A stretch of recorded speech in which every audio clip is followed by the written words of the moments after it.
मौलाना महमूद मदनी, जमीयत उलेमा हिंद के अध्यक्ष, इस्लामी मामलों के स्कॉलर, पूर्व सांसद और देश के मुसलमानों की एक बुलंद आवाज।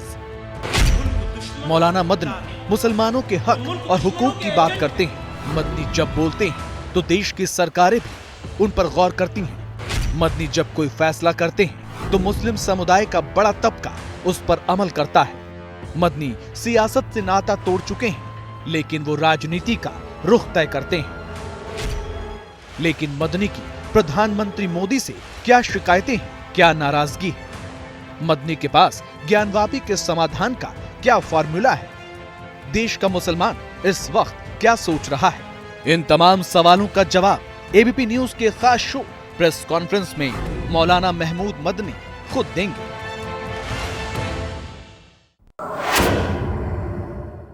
नमस्कार, प्रेस कॉन्फ्रेंस के इस नए एपिसोड में आप सबका बहुत बहुत स्वागत है।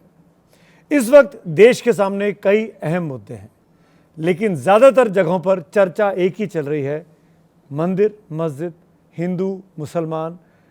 क्या वाकई में इस वक्त देश का अल्पसंख्यक वर्ग, मुसलमान समाज डरा हुआ है, सहमा हुआ है जिस तरह की बातें की जा रही हैं?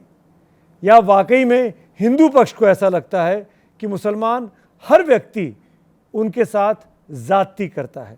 क्यों हिंदू वर्ग मुसलमानों को शक की नज़र से देख रहा है?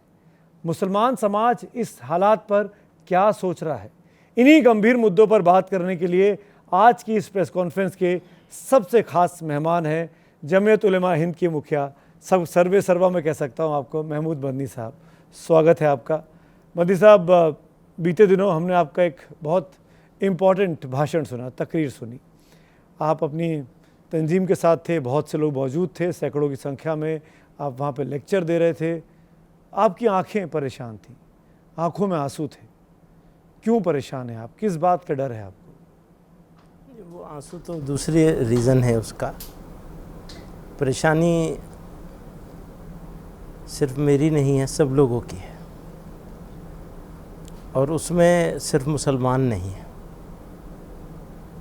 लाइक माइंडेड लोग जो हैं, इंडियंस, उनको परेशानी तो है ही है। जो माहौल बनाया जा रहा है कुछ ही लोगों की तरफ से होगा वो ज़रूर, तो उसका जो असर होगा और उस असर का जो साइड इफ़ेक्ट होगा उसकी चिंता है। आप किस माहौल की बात कर रहे हैं और किस असर की बात कर रहे हैं? खुल के बताइए, हम सब लोग बैठे हैं ताकि इस शो के जरिए आप ऐसे माहौल जैसा बना हुआ है उसको बताने की बहुत ज़्यादा ज़रूरत है। वो सबको एहसास नहीं है उसका, और अगर एहसास नहीं है तो ये और ज़्यादा अफसोस की बात है कि हम सब लोग बैठे हुए हैं यहाँ एक जगह, एक मुल्क के लोग हैं, एक तरीक़े के लोग हैं।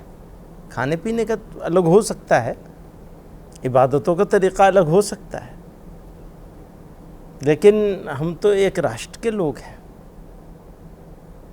तो जो सिचुएशन बनी हुई है, अगर उसे मुझे बयान करना पड़े तो ये भी कुछ बहुत अच्छी बात नहीं। आपने कहा उस दिन कि आज देश में मुसलमानों का पैदल चलना मुश्किल हो गया है, यहाँ नफ़रत के रास्ता चलना दुश्वार हो गया है, यहाँ नफ़रत के पुजारी ज़्यादा हो गए हैं, नफ़रत का बाज़ार गर्म है, सजाया जा रहा है। क्या वाकई हिंदुस्तान में मुसलमानों के लिए, आपके समाज के लिए इतनी ज़्यादा दुश्वारियाँ हैं आज की तारीख में? इससे भी ज़्यादा है, कम कहा है। ऐसा क्यों लगता है? एक ये एहसास पैदा हो गया है कि यही हालात चलते रहे तो सेकंड ग्रेड सिटीज़न हो जाएंगे। किससे उम्मीद है आपको? आपसे इसीलिए यहाँ बैठे हैं आके। आपको लग रहा है कि आपकी आवाज़ नहीं सुनी जा रही, जगह नहीं मिल रही? नहीं, ऐसा बिल्कुल नहीं है कि नहीं सुनी जा रही है, लेकिन गरीब की आवाज़ नहीं सुनी जा रही है। वो बेचारा, कोई उसका पूछने वाला नहीं है। और इस हालत को चेंज करने के लिए कोशिश करने की जिम्मेदारी जिनके कांधों पर बड़ी है, वो भी खामोश तमाशा देख रहे हैं किनारे पर खड़े होकर। वो मतलब कौन? जिनकी जिम्मेदारी है रोकने की, इन हालात को बदलने की। आप सरकारें हैं, सरकारें लॉ की सरकार इन्फोर्सिंग एजेंसीज हैं। अकेली एक सरकार नहीं होती है, अलग अलग सरकारें होती हैं।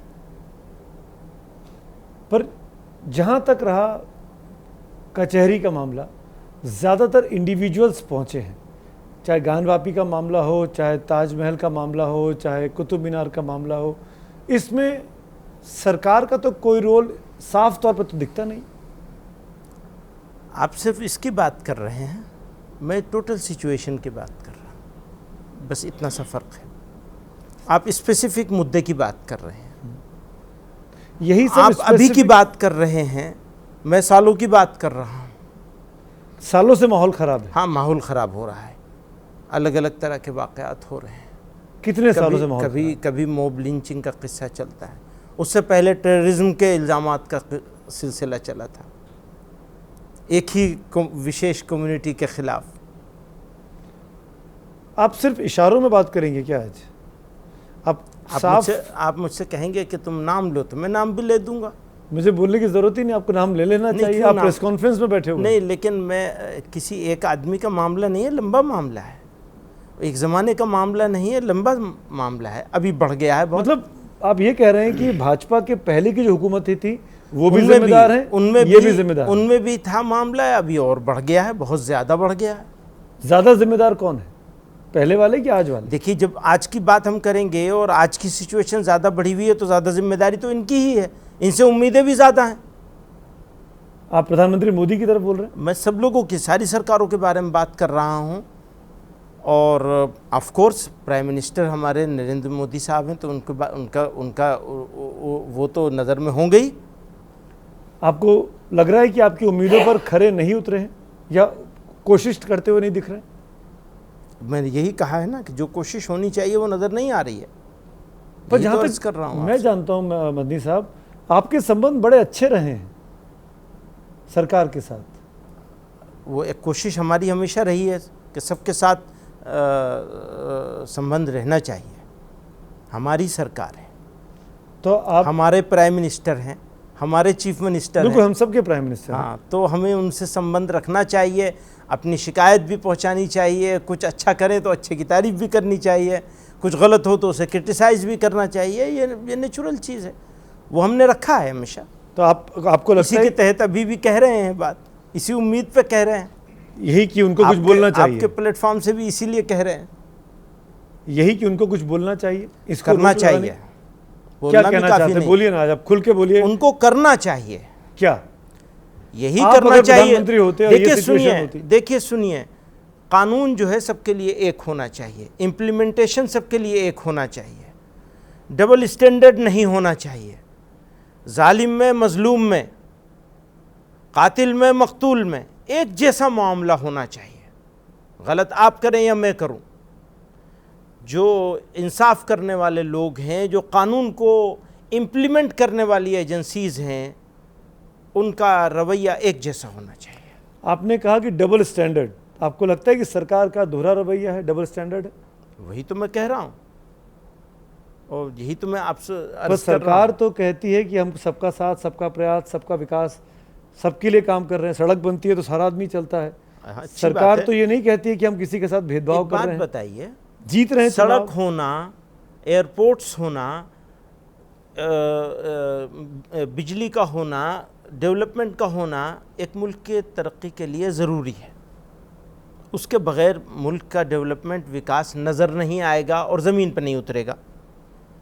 लेकिन क्या आदमी का ठीक रहना उससे ज़्यादा ज़रूरी नहीं है? कौन ठीक से नहीं रह रहा है? देश किसको की ठीक से रहने नहीं दिया जा रहा है? विकास दर बढ़ती जा रही है, सबसे तेजी से बढ़ता हुआ देश हिंदुस्तान है आज की यही डेट मैं में। कह रहा हूँ कि विकास होना अच्छी बात है, ज़रूरी बात है, लेकिन आदमियों का ठीक रहना, आदमियों का खुश रहना, आदमियों का मुतमईन रहना, मुतमईन को सेटिस्फाई Satisfied। रहना, वो ज़्यादा ज़रूरी है। तो आप कह रहे हैं कि ये जो खुशी है विकास की, इसके पीछे बहुत बड़ा दर्द है, अफसोस है, परेशानी है। उसको इससे मिलाइए मत। आपने क्योंकि सड़क को कहा इसलिए मैंने मैं ये बात इसलिए कह रहा हूं कि आपने सड़क की बात करी पैमाना तो मैंने यही होगा ना। ऐसा तो नहीं है कि सिर्फ महमूद मदनी परेशान है या कुछ लोग परेशान है और 90% लोग खुश हैं। ये नहीं कहा जा सकता, बिल्कुल नहीं कहा जा सकता। और महमूद मदनी को अगर मुतमईन करना है तो आपका मुतमईन होना भी ज़रूरी होगा। अगर आप मुतमईन नहीं होंगे तो महमूद मदनी कैसे मुतमईन हो जाएगा? ये हो नहीं सकता दुनिया में। ये तो होने के लिए आपका भी मुतमईन होना ज़रूरी है, मेरे तब मैं जाके मुतमईन पर हो सकूंगा। सरकारें तो महमूद साहब मेजॉरिटी पे चलती है ना। 100 में से 51 लोग जिसके साथ हुए उसकी सरकार हो गई। बिल्कुल। तो सरकार आप- की बात नहीं हो रही है यहाँ। मैं तो कोई सरकार वैसे पॉलिटिकल काम लीडर करेगी। थोड़ी हूँ, मैं कोई किसी पॉलिटिकल पार्टी को रिप्रेजेंट नहीं कर रहा हूँ। मैं तो इंडियंस की बात कर रहा हूँ, इन भारत के बसने वाले लोगों की बात कर रहा हूँ। मेरी फिक्र ये है कि वो ऐसी जगह पे ना पहुँच जाए लोग के मरता क्या ना करता। अब इसको लोग अंडरस्टैंड नहीं करें। मेरे एक दोस्त हैं, वो कहने लगे आप धमकी दे रहे हैं। तो मैंने कहा फिर तो बात करने का कोई मतलब नहीं रह जाता है अगर इसको धमकी समझा जाएगा। हम तो आपसे विनती कर रहे हैं, रिक्वेस्ट कर रहे हैं। आप कहें हम हाथ जोड़ेंगे, पैर पड़ेंगे आपके कि प्लीज़ देश के बारे में सोचिए ज़रा। ऐसा मत सोचिए कि ये मुसलमान मुसलमान है, हिंदू हिंदू है। हिंदू हिंदू है, मुसलमान मुसलमान है, लेकिन एक जगह तक है बस। उसके बाद तो वो हिंदुस्तानी है ना, तो उसकी बात करिए। अगर अच्छी बात यह है कि बहुत से लोग इसको बात कर भी रहे हैं, सोच भी रहे हैं। खाली ये मेरी फिक्र नहीं है, बहुत सारे लोगों की फिक्र है। मैं अकेला नहीं हूँ इसमें, ऐसे कौन लोग और मैं माइनॉरिटी में भी नहीं हूँ इसमें। ऐसे कौन लोग हैं? वैसे तो आप मुझे माइनॉरिटी समझ लीजिए, लेकिन इस मामले में मैं मेजोरिटी में हूँ। इस कंसर्न को लेकर के, जो कंसर्न है आज के सिचुएशन को लेकर। किस बिना पे आप बोल रहे हैं? क्या आपके पास कोई सर्वे है, कोई फाइंडिंग है कि मेरे पास मेजॉरिटी के ज़्यादातर लोग परेशान हैं? हाँ, मेरे पास है सर्वे। बहुत सारे लोग हैं, इस रूलिंग क्लास में भी बहुत सारे लोग हैं, बहुत सारे लोग हैं, एक दो नहीं है, बड़ी तादाद है। वो थोड़े से हैं, अलबत्ता वो नज़र ज़्यादा आते हैं। वो नज़र आने की दो वजह हैं। आप फिर इशारों में बात एक कर रहे हैं। वजह बता रहा हूँ हाँ, बताइए ना। हाँ, वही तो बता रहा हूँ, वो क्लियर कर रहा हूँ। एक तो इस वजह से नज़र आते हैं कि आप लोगों के हाथ उनके सर पे आ जाता है। मेरी सही बात लोग नहीं देख पाते, उनकी गलत बातें ज़्यादा चलती हैं। इत्तेफाक है ये भी, और शायद अच्छी बात भी है, ख़राब बात भी है कि जो गलत बात होती है वही ज़्यादा दिखाई जाती है, उसको स्पेस मिलता है। नाम बताइए ना। सभी को मैं नाम किसका लूँगा, कहाँ से नाम ढूंढता फिरूँगा? एक बात थोड़ी है, न एक किस्सा है न एक बात है। देखिए, जब भी मैं कोई गलत बात अगर बोलूँगा यहाँ आज, तो उसको ज़्यादा स्पेस मिल जाएगा। अभी हम 2 रोज़ पहले देवबंद में थे। अब ये हर 2 साल पे होता है। इससे पिछली मरतबा हुई थी, उसमें कश्मीर के ऊपर रेजोल्यूशन हम लेके आए थे, जब इससे पिछली वाली हुई थी। उसके बाद अब ये हुई है, हालांकि हर साल होनी चाहिए, लेकिन कोविड की वजह से नहीं हो पाया था। कौन जानता है कि ये हुआ करता है। अभी इत्तेफाक से वो सारा मामला चल रहा है, तो वो सबकी नज़र हो गई। और वो एक जुमला जो है वो कि मदनी ने आग उगली, हमने क्या आग उगली है? कौन सी ऐसी गलत बात कही है? आप उस आग पर आज पानी डाल दीजिए, ठंडा कर दीजिए। नहीं, वो आग लगी ही नहीं है, तो उसको वो पानी क्या जिसको डालेगा? लगता है आपने लगाई, उनके लिए भी मैं आपको ये मौका देता हूँ। मदनी साहब, आप इस मंच पे हैं, करोड़ों लोग इस शो को देख रहे हैं, आपके सामने कैमरा है, समझ लीजिए प्रधानमंत्री मोदी इसको देख रहे हैं, क्या बोलेंगे उनसे आप? मैं ये बोलूँगा, इंसाफ कर लीजिए। सबको बराबर इंसाफी कर रहे हैं। कैसे आप कह रहे हैं कि ना इंसाफी? नहीं, वो नहीं कर रहे हैं, लेकिन इंसाफ को सुनिश्चित कर दीजिए, बस कुछ नहीं चाहिए। एक बात और समझ लीजिए, मैं किसी माइनॉरिटी की बात नहीं कर रहा हूँ, हरगिज़ माइनॉरिटी की बात नहीं कर रहा हूँ, हरगिज़ मुसलमान की बात नहीं कर रहा हूँ। बात कर रहा हूँ इंडिया की और इंसाफ की। कहाँ ना इंसाफी? मैं वही तो पूछ हर रहा हूँ जगह आपसे। ना इंसाफी हो रही, कैसे? हर जगह हो रही। कौन सी जगह है जो बची हुई? अब कितनी बताऊं मैं आपको? आप बताइए ना। आप कहेंगे कि ये तो बस वही रोते रहते हैं, इनको रोने के अलावा कुछ आता नहीं है। नहीं, आपको लगता है हर जगह हो रही है तो 3-4 बता दीजिए, कुछ तो बताइए। आप कितनी जेनरिक बताएंगे? बातें करके निकल जाएंगे महमूद साहब। नहीं, ऐसी बात नहीं है। आप मैंने आपकी बात, मैंने विकास की बात की, मैंने जीडीपी की बात की, आपने कहा कि सब लोग परेशान है, मेजॉरिटी परेशान है, मैंने कहा सर्वे दिखाइए, बताइए, कुछ तो आपको प्रूफ देना पड़ेगा ना। मैं कैसे मानूं कि ये महमूद मंदी गाली दी जा रही है, अपनी बात नहीं है, गाली दी जा रही है, मुसलमान को गाली दी जा रही है तो कोई बात नहीं है, मुसलमानों के नबी को गाली दी जा रही है और गाली देने वालों के खिलाफ कार्रवाई नहीं हो रही है। बताइए आप मुझे, आप बताइए, आप तो जहाँ बैठे हुए हैं तो ये न्यूज़ और ये सर्वे तो आपके पास होना चाहिए। आप मुझे बताइए कितने लोगों की बख्शिश हो रही है। आप नुपुर शर्मा की बात कर रहे हैं। मैं सिर्फ नुपुर शर्मा तो लेटेस्ट है, इससे पहले की बात बताऊं मैं अगरतला में क्या हुआ था। अगर बांग्लादेश का प्राइम मिनिस्टर इंडिया के मुसलमानों को लेके कोई कंसर्न शो करेगा, जो उसे नहीं करना चाहिए, उसे बोलना नहीं चाहिए इंडिया के मामले में, ये मैं कहता हूं। मैंने मुशर्रफ साहब को भी ये कहा था, आप कौन होते हैं बोलने वाले, हम यहाँ डील कर लेंगे, इसलिए डील कर लेंगे कि हम यहाँ अकेले नहीं हैं, आप हैं हमारे साथ, इसलिए डील कर लेंगे। उन्होंने बोला, उसकी सज़ा त्रिपुरा के मुसलमानों को दी गई, और उस सज़ा किस तरह दी गई कि बाकायदा जुलूस निकाल कर नबी अलैहिस्सलातु वस्सलाम को गालियां दी गई। एक केस नहीं हुआ है किसी के खिलाफ। कितने दिन हो गए, बहुत पुरानी बात हो गई है, नई बात नहीं है। और ये तो उनके पार्टी की लीडर हैं, इन पे कार्रवाई किसके पास जाएंगे, कहां रोएंगे जाके? इनके खिलाफ कार्रवाई करनी चाहिए थी बीजेपी को, पता नहीं है, तो आप ज़्यादा बेहतर बताएंगे, इसलिए कि अभी मेरा कोई मामला होता तो आप तो बिल्कुल आपका अंदाज ही अलग होता। हम इस मामले में आप कह रहे हैं कि हम पार्शियल हैं? नहीं, बिल्कुल नहीं। अभी आपने कहा, आपको नहीं कह रहा हूं मैं मीडिया की बात कर रहा हूं। कुछ लोग, कुछ ज़रूर हैं ऐसे जिसको ठीक करना चाहिए। प्लीज़, आप अपनी नस्लों को, हम अपनी नस्लों को क्या चीज़ दिखा रहे हैं, कहाँ ले जा रहे हैं, कैसा इंडिया बनेगा, अगर कैसा रहेगा? अगर नुपुर शर्मा पर नरेंद्र मोदी, जेपी नड्डा कार्रवाई कर देते, मैसेज जाता मुसलमानों में यकीनन जाता, ये अच्छे लोग हैं, यकीनन जाता, शुक्रिया अदा करते, यकीनन जाएगा, वो तो सभी के पास जाएगा भाई, खाली मुसलमानों का सवाल नहीं है। फिर वही बात आती है, देखिए श्री रामचंद्र जी हों, श्री कृष्ण जी हों, या और कोई किसी को मानने वाले लोग, गुरु नानक जी हैं, फलाएं फलाएं, बहुत सारे। यही तो इंडिया की खूबसूरती है ये हमारी, कि इतने सारे मानने वाले लोग एक जगह जमा हैं, और एक अभी से नहीं है, हज़ारों साल से हैं, सैकड़ों साल से हैं। दुनिया में कोई जगह ऐसी नहीं मिलती, और अगर मिलती है तो इंडियन लोगों की वजह से मिलती है, कि जहाँ इतनी सारी तहजीबें और मजहबें इकट्ठे होते हों। आप उनके ख़िलाफ़ करेंगे, उनके ख़िलाफ़ करेंगे, उनके ख़िलाफ़ करेंगे, उनके ख़िलाफ़ करेंगे, तो तमाशा बन जाएगा।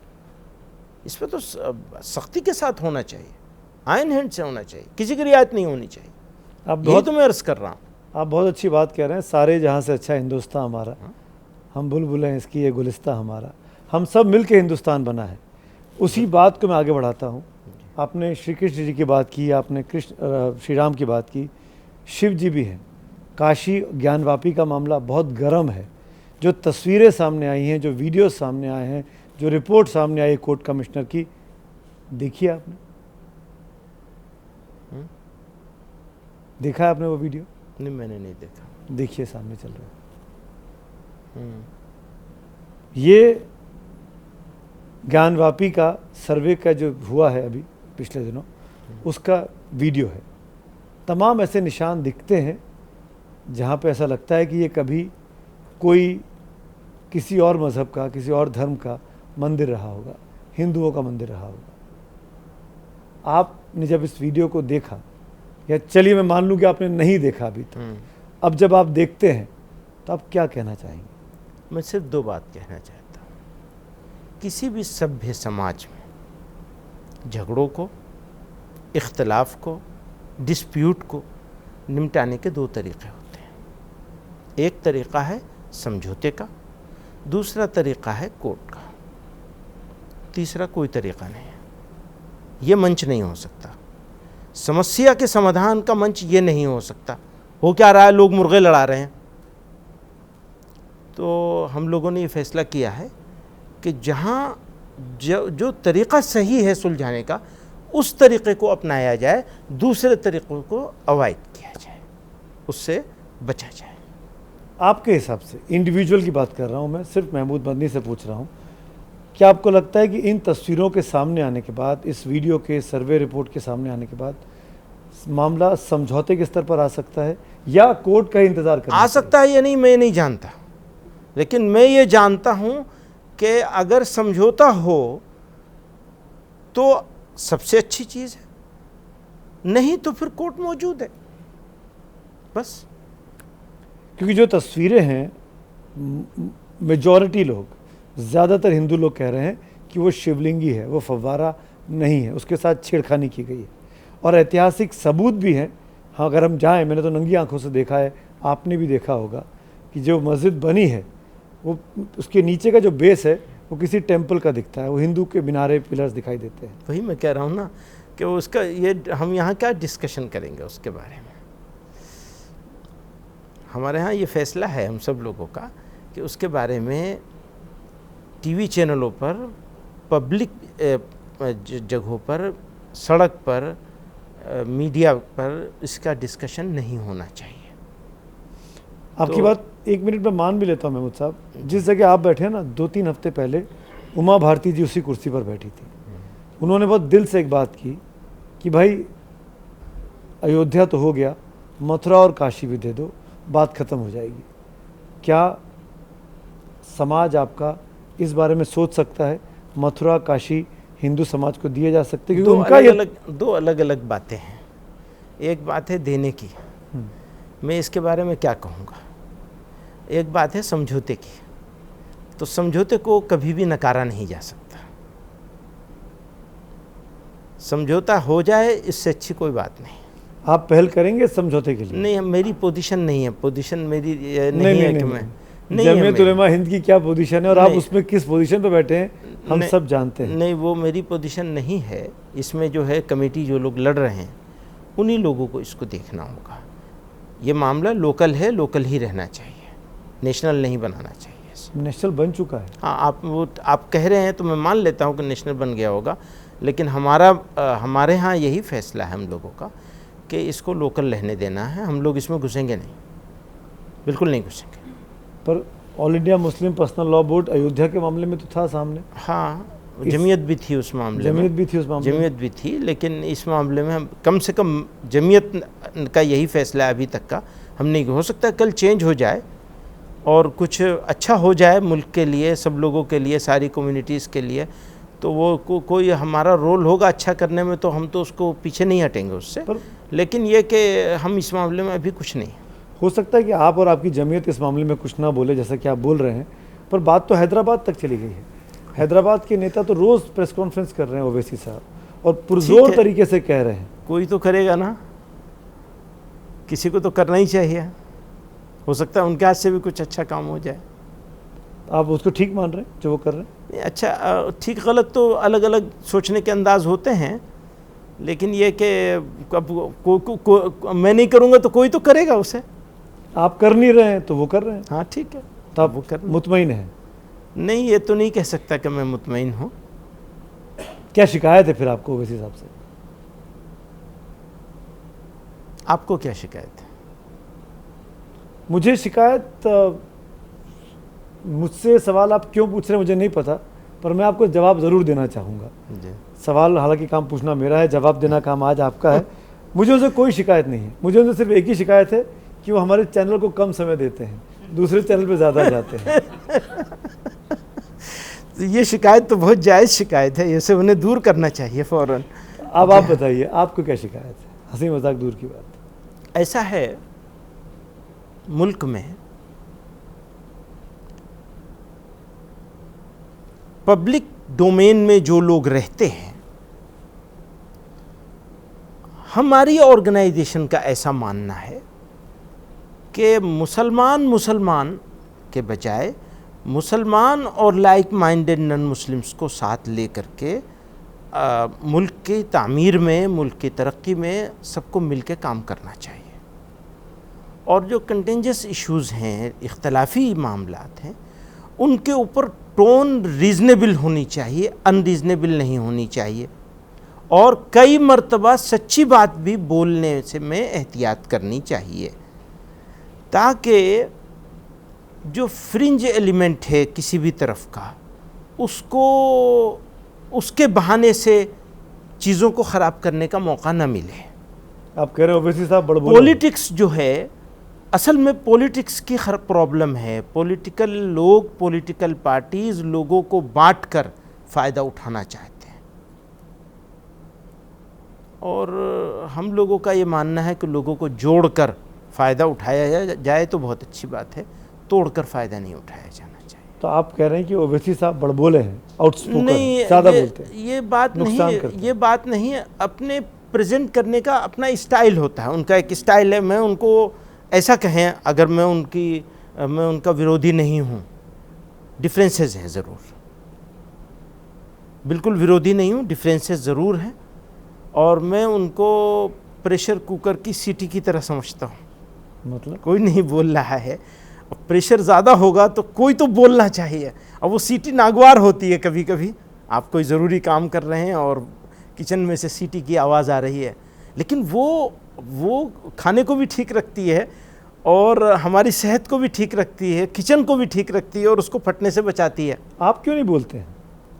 आपका मंच क्यों मुनासिब नहीं नहीं समझते इसको बोलना, इस तरह से बोलना बिल्कुल मुनासिब नहीं समझते। बोलते? एक बात ईमानदारी से बताइए, देश आपको देख रहा है, क्या आपको भी लगता है कि ओवैसी साहब बीजेपी की बी टीम है, जो उन पर इल्ज़ाम लगता है बहुत? नहीं, अब ये कैसे पता चलेगा? अंदर की बात हमें क्या पता है? आप इनकार भी नहीं कर रहे हैं। नहीं, मैं ये कह रहा हूँ ना, अंदर की बात आप मुझसे पूछ रहे हैं, मुझे क्या मालूम? ये तो उन्हीं से पूछिए, वो सही बताएंगे या बीजेपी बताएगी कि वो मेरी ए टीम है या बी टीम है। मैं कैसे बताऊँगा? हाँ, इल्ज़ाम ज़रूर लगता है, सब तरफ शोहरत होती है, लोग करते हैं, लेकिन इल्ज़ाम तो बहुत से लोगों के बारे में लग सकता है, मेरे बारे में भी बहुत सारे लगते हैं, तो इससे क्या होता है? क्या कहेंगे इसको? चलिए, मैं मंच को खोलता हूँ, सवाल लेता हूँ धीरे धीरे सबसे एक एक करके। संगीता जी का सवाल है। संगीता जी। मदनी साहब, मेरे दो छोटे छोटे सवाल हैं। पहला ये कि क्या कॉमन सिविल कोड से मुस्लिम समाज को एतराज़ है, और अगर है तो ऐसा क्यों है, वजह क्या है? देखिए, हमारा ऐसा मानना है कि कुरान, शरिया, उसमें चीज़ों के बारे में कॉन्सेप्ट बिल्कुल क्लियर है। अब मॉडर्न इंडिया के जो आर्किटेक्ट्स थे, उन्होंने वादा किया था, हाँ, इसके साथ छेड़छाड़ नहीं होगी। अब बात चल रही है कि साहब कॉमन सिविल कोड लाया जाएगा, तो हमारी जिम्मेदारी है कि हम उसको कहें कि ये नहीं आना चाहिए, मुनासिब नहीं है, बस इतनी सी बात है। बदलाव से क्यों मतलब पीछे हटना? अगर कोई चीज़ बदल रही है, अगर उसमें कोई अच्छाई है, एक कानून हो, उसमें क्या दिक्कत है? आप अच्छा ही समझती हैं, हमें वो ठीक नहीं लगता। अच्छा, मेरा दूसरा सवाल है, पहले की सरकारों पे आरोप लगते रहे कि माइनॉरिटी अपीजमेंट करते रहे हैं वो लोग, क्या वो सही था? और अभी की बात करें तो क्या आपको लगता है कि मेजॉरिटी अपीजमेंट हो रहा है, और इसके खतरे आप देखते हैं कि कोई खतरा है इसका? अब मैं उसको, अपीजमेंट के जुमले मेरी समझ में नहीं आते बिल्कुल भी। अगर ऐसा कुछ हुआ होता, स्पेशल प्रिविलेज मिला होता मुसलमानों को, तो मुसलमानों की ये सिचुएशन आज ना होती। तो जिन्होंने करना था, अपीजमेंट नहीं, सिर्फ इंसाफ करना था, बराबरी करनी थी, अपॉर्चुनिटीज़ सही तरह से देनी थी। एक और मुश्किल है, इस बात को अगर मैं ज़्यादा कहता हूँ तो मेरे लिए एक मुश्किल और है कि मैं ये कहा करता हूँ हमेशा कि इस इंडियन सब कॉन्टिनेंट में सब खराबियों के बावजूद, सब नाइंसाफ़ियों के बावजूद, मुसलमानों ने जो अचीव किया है वो रिमार्केबल है। बहुत कुछ अचीव किया है मुसलमानों ने।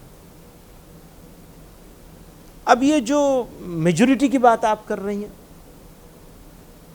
तो मैं उसको उस तरह नहीं देखूंगा, क्योंकि तकलीफ़ें और शिकायतें तो बहुत सारे लोगों को हैं। ऐसा तो नहीं है ना कि कितने लोगों का रोज़गार चला गया है। पिछले कुछ सालों में रोज़गार का अगर आप डेटा उठा करके देखेंगे तो आप देखेंगे कि लगे हुए रोज़गार छूटे हैं। नए रोज़गार तो क्या डेवलप होते, क्या जनरेट होते। उसके बावजूद जीडीपी बेहतर हुई है, 8.7 पे कुछ पहुंची। आज ही कल दिन में देखा मैंने, 1-2 दिन पहले। मेरा वो सब्जेक्ट नहीं है, इसलिए मैं उस पर ज़्यादा नहीं बोल सकूँगा। तो मैं उससे बहुत ज़्यादा सहमत नहीं हूँ, न माइनॉरिटी वाले से न मेजॉरिटी वाले से। मुमताज़ साहब आप माइक लीजिए, लेकिन एक सवाल मैं काउंटर सवाल आपसे पूछना चाहता हूँ। आपको क्यों यूनिफॉर्म सिविल कोड से दिक्कत है? आप क्यों नहीं चाहते कि देश में समान नागरिक संहिता हो? सब आप जो आप खाते वो मैं खाता हूँ, आप जहाँ जाते मैं वहाँ जाता हूँ, फिर क्यों आपको अलग कानून चाहिए? देखिए, हम लोग मजहबी लोग हैं,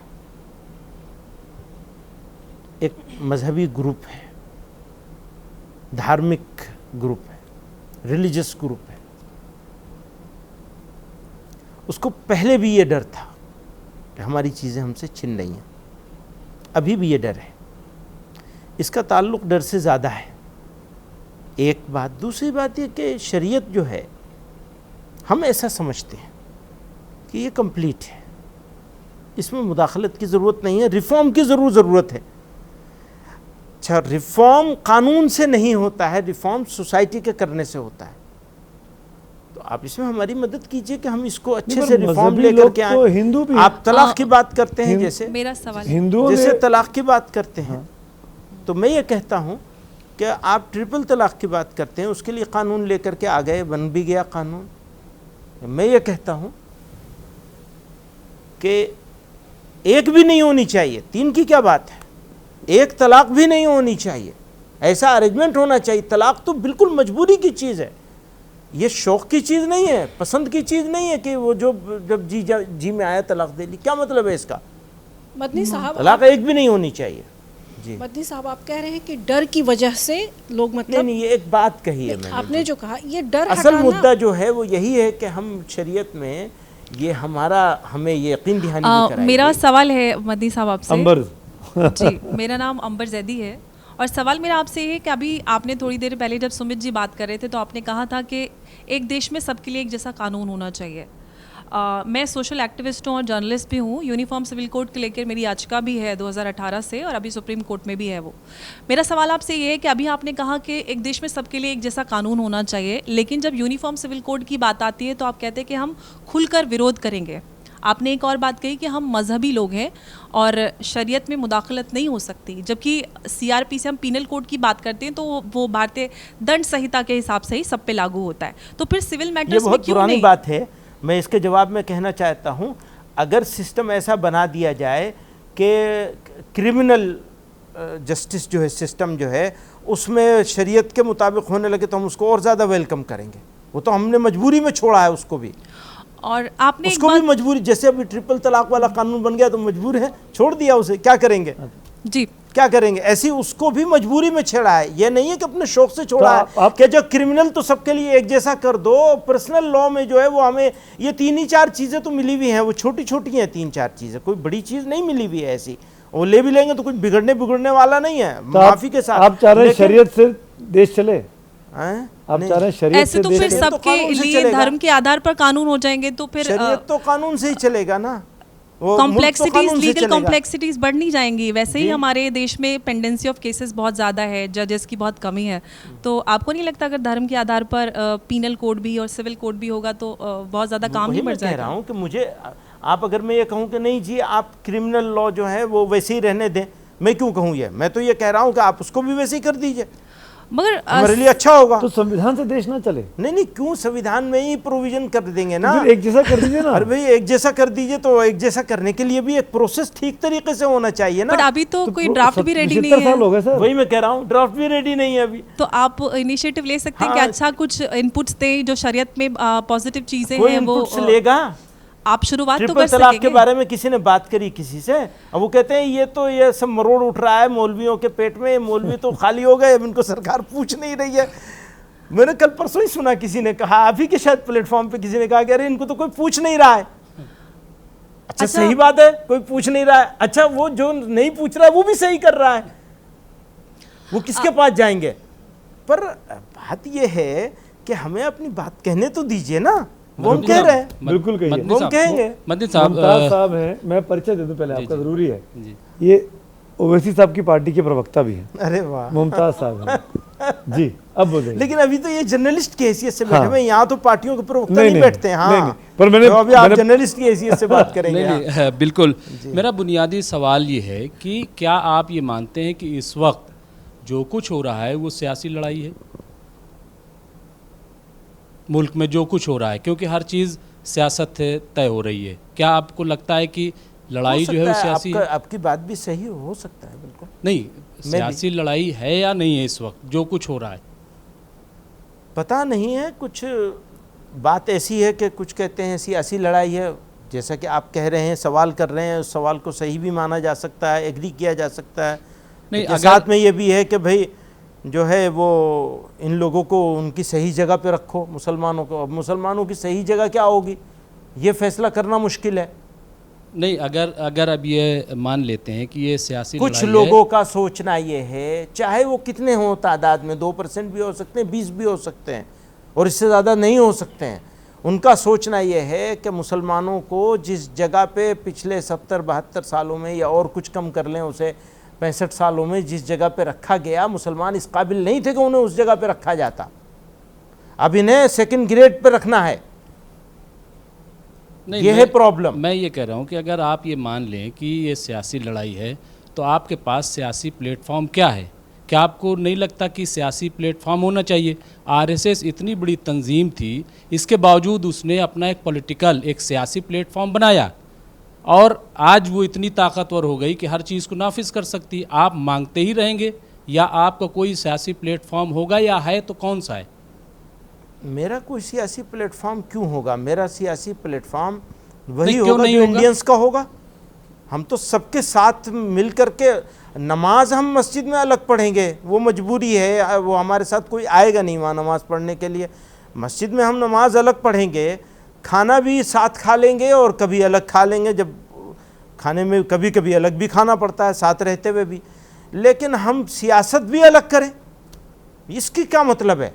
नहीं चलिए, आप- मुमताज भाई जो कह रहे हैं वो ना, मैं समझ रहा हूँ। नहीं, वो कह रहे हैं अपनी पॉलिटिकल पार्टी मुसलमानों की होनी चाहिए, मुसलमानों की अपनी पॉलिटिकल पार्टी होनी चाहिए। और मैं ये कहता हूँ कि हाँ, स्पेस है, एक पॉलिटिकल पार्टी होनी चाहिए जो सिर्फ मुसलमानों की ना हो, बल्कि सब लोगों की नहीं, तो वैसे पर से आप तो MIM दलित की तो बात जगह करते बना हैं, रही जय है भीम, जय भीम और जय मीम का नारा लगता है। और दूसरी चीज़, मैं एक कुरान की आयत पढ़ता हूँ, या अय्युहल्लज़ीना आमनुत्तकुल्लाह वकूनू मास सादिकीन, ऐ ईमान वालो, अल्लाह से डरो और सच्चों के साथ हो जाओ। ठीक है, ठीक है, बिल्कुल। आप अभी आपने जलसा किया, यहाँ अल्लाह कह रहा है कि अल्लाह से डरो, मतलब किसी से ना डरो, तो आप क्यों डर के रोए वहाँ पे? नंबर एक। नंबर दो, सच्चों के, एक मिनट, नंबर दो कि सच्चों के साथ हो जाओ। क्या ओवैसी के अलावा आपको कौन सच्चा लग रहा है इस वक्त जो बोल रहा है खुल के?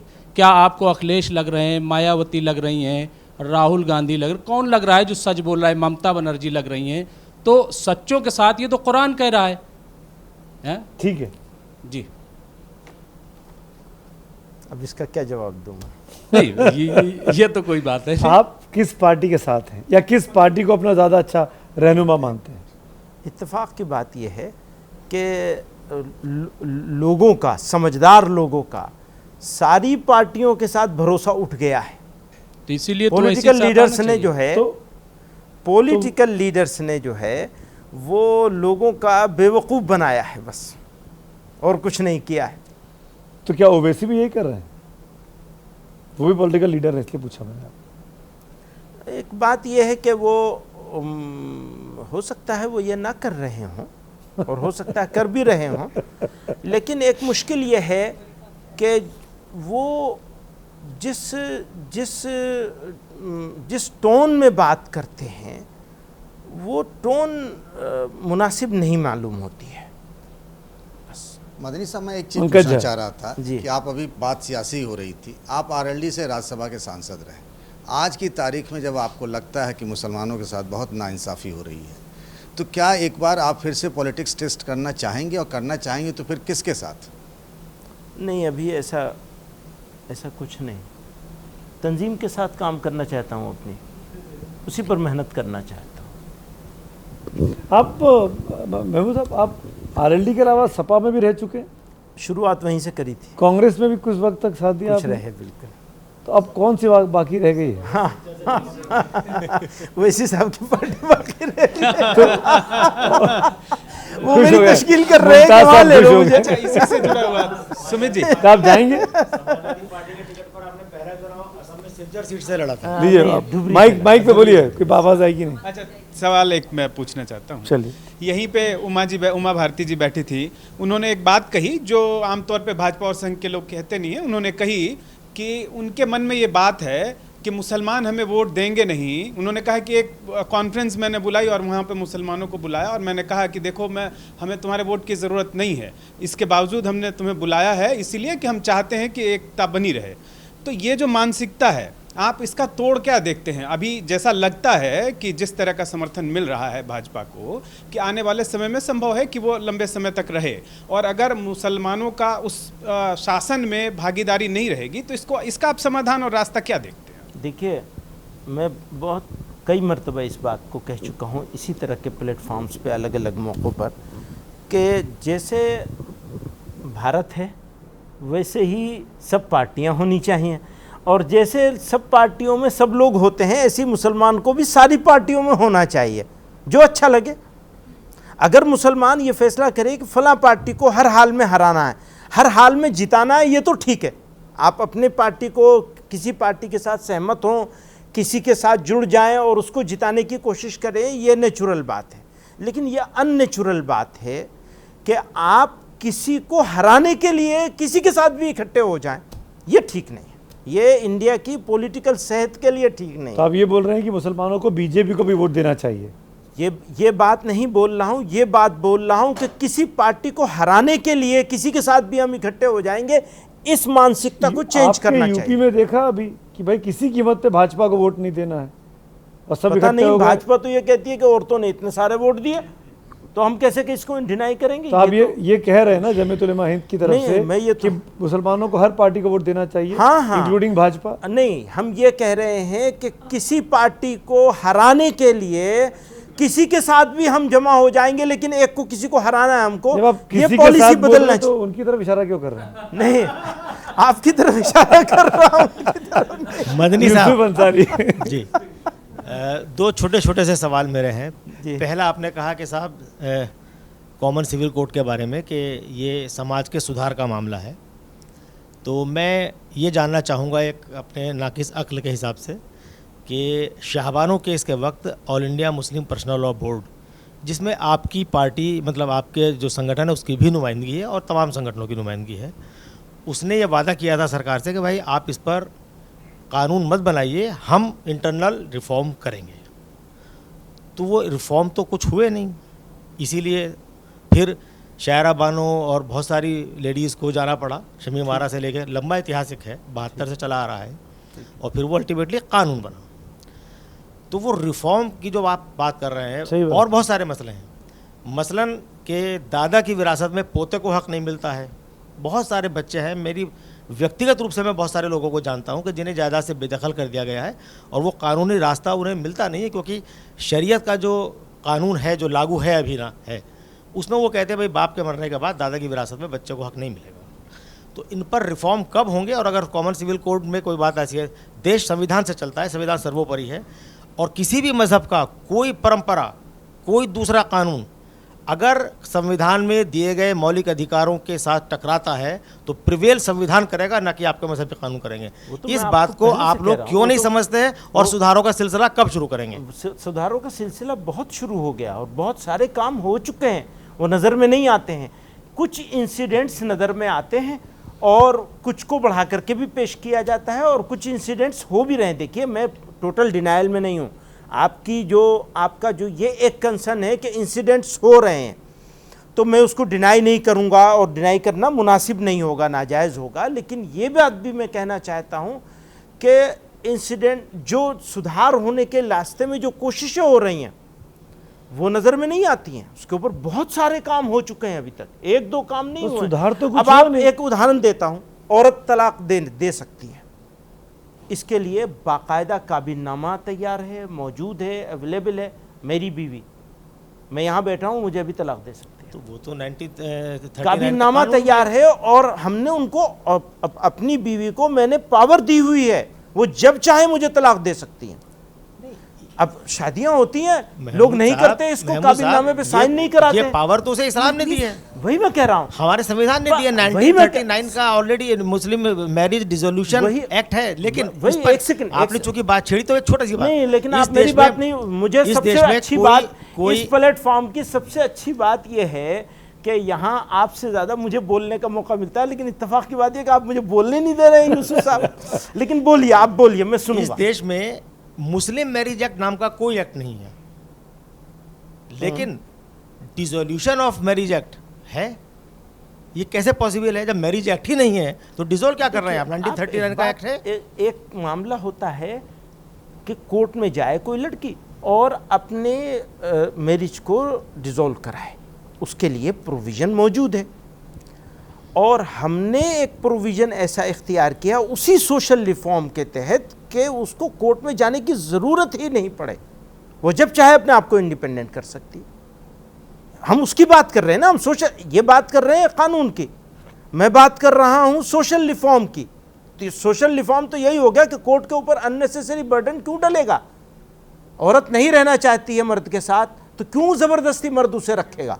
तो ये रिफॉर्म है, ऑफ कोर्स ये रिफॉर्म है। ऐसे और कितने रिफॉर्म हुए हैं? बहुत सारे हुए हैं, वही मैं कह रहा हूं। उसके बारे में अगर आप बात करेंगे तो मैं आपको पूरी डिटेल दूंगा। मैं माइक और बहुत सारे और करने की जरूरत भी है, ये भी है। यूसुफ, मैं अपना दूसरा सवाल पूछ लेता हूं। जो ज्ञानवापी का मसला भी सुमित ने भी उठाया और पूरे देश में चल रहा है, आपने कहा ये लोकल मसला है। अगर ये लोकल मसला, सिर्फ लोकल मसला होता तो आपकी नेशनल एग्जीक्यूटिव इस पर डिस्कस नहीं करती और इस पर बाकायदा प्रस्ताव पारित नहीं करती। मेरा एक सवाल है, जहाँ तक मेरी जानकारी है, हो सकता है मेरी जानकारी गलत हो, लेकिन हमने बचपन से ये सुना है कि किसी दूसरे धर्म की इबादत गाह को गिराकर वहाँ मस्जिद बना लेना और उसमें नमाज, मुसलमान की नमाज जायज़ नहीं है। तो ऐसी मस्जिदें जिन्हें देखने से ये साफ लगता है कि यहाँ कभी मंदिर रहा होगा, तो क्या उन मंदिरों को, उन मस्जिदों को हिंदू समाज को सम्मान के साथ वापस मुसलमानों को नहीं कर देना चाहिए? क्या ये इस्लाम के, इससे क्या इस्लाम बदनाम होगा या इस्लाम की इज्जत बढ़ेगी दुनिया में? अभी आप बात कर रहे थे रिजोल्यूशन की हमारे, तो हमारा रिजोल्यूशन आप देख लीजिए पहले, आपको पता चलेगा। उसमें ही ये पाबंदी लगाए भाई मुर्गे लड़ाने बंद करो। ये जो आप यहाँ सब बहस कर रहे हैं, इस बहस के बजाय जो तरीक़ा होगा उसके हल करने का, ये अच्छा समझौता, अच्छी तजवीज़ है इनकी, और यकीनन मामलात को हल करने के लिए गुफ्तगू, जो मैंने बात कही है कि समझौता सबसे बेहतर शक्ल होती है। लेकिन आपके रेजोल्यूशन में, जमीयत के कोर्ट फैसला करेगी कि यहाँ मंदिर को तोड़ करके मस्जिद, अब आप उसके फैसले को आप उठा के देख लीजिए, अयोध्या वाले फैसले को। अयोध्या वाले फैसले में जजमेंट, जो फाइनल जजमेंट आया जिसको मुसलमानों ने तस्लीम किया है, हाँ। मैं उसके बहस में बिल्कुल नहीं जाना चाहता हूं, लेकिन यूसुफ साहब आप मुझे घसीट के उसमें ले जा रहे हैं। मैं जाऊंगा, फिर सुन लीजिए, मैं जाऊंगा फिर उसमें। कहीं उन्होंने ये नहीं माना है कि मंदिर तोड़ के मस्जिद बनाई गई थी, टेक्निकल बुनियादों पे उसको मंदिर के लिए दे दिया गया, मुसलमानों ने उसको एक्सेप्ट भी कर लिया है। तो ये सारे बहस में पढ़ेंगे तो ये बहस भी होगी, ये भी होगी। ये नहीं होगा कि आप एक चीज को पिक करेंगे, एक ही चीज को चूज करेंगे और उसके मुताबिक करेंगे। जो यूसुफ कह रहे हैं, जो मैं समझ रहा हूँ यहाँ बैठ के, वो ये, यूसुफ अंसारी है, महमूद मदनी है, वो ये कह रहे हैं कि ऐसी तमाम मस्जिदें हैं जो मंदिरों के ऊपर बनाई गई हैं, ऐसा दिखाई देता है नंगी आंखों से। तो क्या समझौते के तौर पर इस्लाम का इसमें और नाम नहीं होगा कि अगर आप उनको सौंप दें हिंदू समाज को ससम्मान कि भाई यहाँ मंदिर रहा होगा, आप ले लीजिए, ज्ञानव्यापी समेत? सुमित के सवाल में एडिशन, मैं कानून की बात नहीं कर रहा हूँ, मैं तकवे की बात कर रहा हूँ। मुसलमान का सबसे बड़ा चीज़ है तकवा। ज़ालिकल किताबुल ला रैब फीही हुदल लिल मुत्तकीन, मुत्तकी लोगों के लिए हिदायत है। इसका देखिए, मैं यही कह रहा हूँ यूसुफ साहब कि हमारे यहाँ ये फैसला हुआ है कि इसके ऊपर डिस्कशन नहीं किया जाएगा, इसलिए मैं इसके ऊपर डिस्कशन नहीं करने का अधिकार नहीं है मुझे, मैं अधिकृत नहीं हूँ इसके लिए। तो जो लोग इस पे लड़ रहे हैं, मसलन बदनी साहब, एक बात आपने कही कि नहीं, मैं कंप्लीट कर लूँ। मसलन अंजुमन इंतज़ामिया कमेटी लड़ रही है, तो उस अंजुमन इंतज़ामिया कमेटी को इसके ऊपर फैसला करना चाहिए। हम क्या हो, हम कौन होते हैं फैसला करने वाले जी और ये मशवरा देने वाले कि ये कर लो ये कर लो। जी हाँ, आपने कहा रिफॉर्म्स हो रहे हैं, आज का समाज बड़ी तेजी से बदल रहा है, आप देख रहे हैं, आपके बच्चे, आपके खानदान में भी जो लोग होंगे, तो उसमें इतनी धीमी रफ्तार से अगर बदलाव होंगे, आज भी आप देखें जो सच्चाई है कि मदरसा से इतना एजुकेशन कितना बदल रहा है, उसमें आप क्यों नहीं चाहते हैं कि मदरसे की तालीम और जो आज की आधुनिक शिक्षा है उसमें बहुत फ़र्क है, या जो पहचान से जुड़े हुए लोग हैं क्यों टोपी और दाढ़ी से इतना लगाव हो, ये सब चीज़ें क्यों नहीं बदलनी चाहिए? ये जो सवाल उठते हैं इसका क्या जवाब देंगे आप? मदरसे की मौजूदगी से आपको क्या परेशानी है? नहीं मैंने तो मदरसे में ही पढ़ा है, मैंने किसी के स्कूल में नहीं पढ़ा है, किसी स्कूल में नहीं पढ़ा है। तो क्या मैं आपके साथ नहीं बैठ पा रहा हूँ? और क्या मैं अपना काम नहीं कर पा रहा हूँ? बहुत लोग हैं, बड़ी तादाद है। मदरसे से आपको क्यों परेशानी, उलझन महसूस हो रही है? जितने ब्रॉड विजन के लोग मदरसे ने पैदा किए हैं, इतने ब्रॉड विजन के लोग यूनिवर्सिटियों ने नहीं पैदा किए हैं। मुसलमानों की बात कर रहा हूँ, बिल्कुल पूरे कॉन्फिडेंस के साथ कहता हूँ, चैलेंज कर सकता हूँ इसको। तो मदरसे का वजूद तो नेमत है इस मुल्क के लिए, इंसानियत के लिए, लोगों के लिए। दूसरी जगहों पर मदरसे नहीं है तो आप देखेंगे कि हमारे से बहुत थोड़ी है तादाद, परसेंटेज में नहीं है ऑस्ट्रेलिया के लोग, और आईएस के लोगों ने उन्हें बेवकूफ़ बना लिया। सही 900 लोग चले गए थे। फिर ये तो मैं नहीं, ये डेटा मैं नहीं कह रहा हूँ, राजनाथ सिंह जी जब होम मिनिस्टर थे पार्लियामेंट में पेश किया है ये डेटा उन्होंने। आपके यहाँ अगर लोग गलत काम में नहीं जा रहे हैं तो वो सबसे बड़ा रीज़न उनका धार्मिक होना है और धर्म से जुड़ाव होना है। वो धर्म को पहचान रहे हैं कि धर्म क्या है और अधर्म क्या है। और मैं यही कहता हूं कि हमारे हिंदू समाज को भी धर्म और अधर्म को पहचानना चाहिए। तो मदरसे को सरकारी अनुदान मिलना चाहिए कि नहीं मिलना चाहिए? अब ये एक सवाल है, इसको मैंने परसों एक बात कही है कि अब उसको भी गलत कॉन्टेक्स्ट में पेश किया जा रहा है। मैंने जो बात कही है वो अभी भी कहता हूं आपसे, मदरसा चलाने के लिए सरकार के किसी पैसे की ज़रूरत नहीं है। पहले से हम लोग कहते चले आए। क्यों? सोसाइटी खुद करेगी। आप स्कूल बना दीजिए ना हमारे लिए। 1.5% के चक्कर में आप पड़े हुए हैं और 98.5% को देख नहीं रहे आप। प्लीज, आपसे बात नहीं कर रहा हूं, सरकार से बात कर रहा हूं। स्कूल बन जाएंगे तो स्कूल बनेंगे तो लोग स्कूल की तालीम भी हासिल करेंगे। कुछ लोग पर आप तो मदरसे में जाएंगे, कुछ लोग मजहब की तालीम हासिल करेंगे, बाकी लोग स्कूल की तालीम हासिल करेंगे। हम स्कूल के विरोधी नहीं है। हमने तो अभी मदरसे में एक प्रोग्राम शुरू किया है, NIOS के साथ कोलैबोरेशन करके मदरसे के बच्चों को हाई स्कूल कराने का प्रोग्राम शुरू किया है और वो बड़े पैमाने पर ले जाएंगे। 120 मदरसों को हम लोग उसके साथ जोड़ चुके हैं अभी तक। मदनी साहब एक मिनट, इधर भी सबकी बारी आ जाए। मदनी साहब, मेरा सवाल आपसे ये है कि ज्ञानवापी को लेकर जब आपसे सवाल पूछा जा रहा है तो आप ये कह रहे हैं कि साहब बेहतर ये है कि विवाद का हल सहमति से निकल जाए वरना तो कोर्ट। अयोध्या के मामले में फैसला कोर्ट ने सुनाया। अभी आपने कहा कि साहब टेक्निकल ग्राउंड्स पर उसे मुसलमानों ने कबूल किया। आप देखें, मुस्लिम स्कॉलर्स हों या फिर इस्लामिक नेता हों, उनकी तरफ से बात बात में बाबरी को लेकर जो टीस है वो दर्द क्यों झलकता है? अगर देश के नहीं, मैं आपसे जानना चाह रही हूँ। मान लिया, लेकिन जरूरी नहीं कि दर्द खत्म हो जाए। नहीं, सवाल मेरा इसलिए है कि अगर देश की सबसे बड़ी अदालत ने ये फैसला सुना दिया है, अब जब अयोध्या में भव्य राम मंदिर का निर्माण हो रहा है, उसकी गर्भगृह की आधारशिला रखी गई है, तो मौलाना महमूद मदनी के मन में क्या है? अयोध्या में बन रहे भव्य राम मंदिर के लिए सम्मान ज्यादा है या फिर बाबरी की टीस ज्यादा है? बहुत टेढ़ा सवाल किया आप। अब तक जितने सवाल हैं सबसे मुश्किल सवाल आपका है। आपकी बातों से ही सवाल निकला है। ऑफ कोर्स बातों से ही निकलता है। जवाब तो देखिए, एक्सेप्ट करना, जैसे ट्रिपल तलाक कानून बन गया तो एक्सेप्ट ही कर लिया ना सबने। एक्सेप्ट करना अलग बात है, टीस होना अलग बात है। तो वो ठीक है, कानून है। पहले से कह रहे थे सब लोग कि भाई जो कोर्ट का फैसला आएगा उसे मान लेंगे। जैसे आज हम इसके बारे में भी कह रहे हैं ना, भाई हमारा रिजोल्यूशन जो आया वो दो चीज़ों के लिए आया है। मेरा सवाल बड़ा क्लियर है सर। अयोध्या में जो भव्य राम मंदिर बन रहा है उसके लिए सम्मान ज़्यादा या फिर बाबरी के लिए टीस ज़्यादा? ये मुश्किल सवाल है, इसको एड्रेस करना मेरे जैसे आदमी के लिए मुश्किल है। तो मैं तो यही बात कहता हूँ कि कह दिया गया था कि जो फैसला होगा मान लेंगे, तो मान लिया। चलें एक आसान सवाल पूछ लेती हूँ। मैं जवाब दे रहा हूँ, टीस है। आप दूसरा सवाल कर रही थी कुछ। लेकिन सुमित जी ने साफ कर दिया है कि टीस है, आप भले ही खुद ना कह रहे हैं उसको। लेकिन मैं एक सवाल और आसान सा, शायद आपको ये सवाल लगे, कि आपने कहा कि सरकार के साथ डायलॉग करना ज़रूरी है। प्रधानमंत्री नरेंद्र मोदी के कामों की आप तारीफ़ भी करते हैं और आप कह रहे हैं कि जब हमें लगता है तो हम उस पर सवाल भी खड़ा करते हैं। तो ये क्यों ना माना जाए कि ये सब कुछ मौलाना मदनी जो हैं वो अपनी सहूलियत के हिसाब से करते हैं? ये वन साइडेड रिलेशनशिप है मौलाना मदनी का क्या? हाँ, ये हो मौलाना सकता है। मदनी का पीएम मोदी के साथ लव हेट रिलेशनशिप क्या है?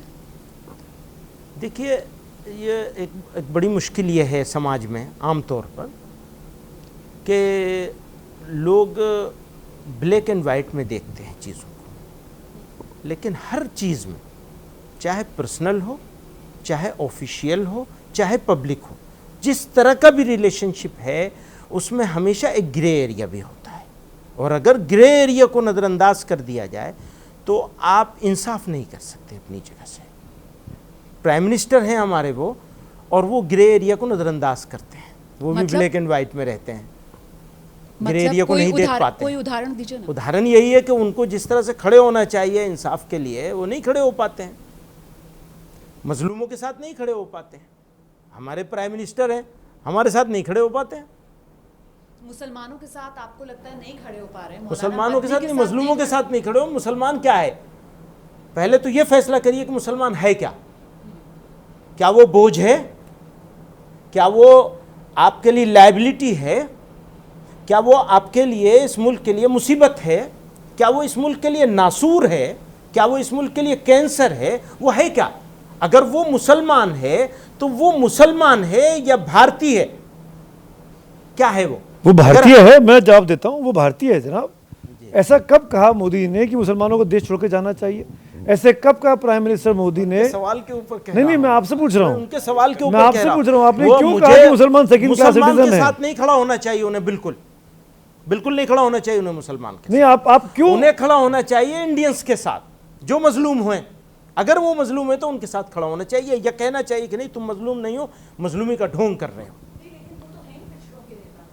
हाँ, तो फिर वो हमारा नेतृत्व भी करना चाहिए उन्हें। धर्म की बात तो आप ही करते हैं ना बंदी साहब, आइडेंटिटी धर्म की। आप तो चाहते ही नहीं है कि वो मदरसे से बाहर निकलें, अपनी पहचान जो है। हम कह रहे हैं स्कूलों को पैसा दो भैया, स्कूल बनाओ मुसलमानों के इलाके में, मुसलमानों की एजुकेशन ठीक है, काम करें, ठीक बराबर कह रहे हैं। मदनी साहब, पिछड़ों के नेता तो प्रधानमंत्री नरेंद्र मोदी है ना। हाँ? गरीबों के नेता तो प्रधानमंत्री नरेंद्र मोदी है ना। ठीक है। कोरोना काल में हर भूखे के घर में प्रधानमंत्री नरेंद्र मोदी की सरकार थी जिसने है। बिना भेदभाव के खाना पहुंचाया। बिल्कुल उसका ठीक। फायदा मुसलमानों को भी मिला।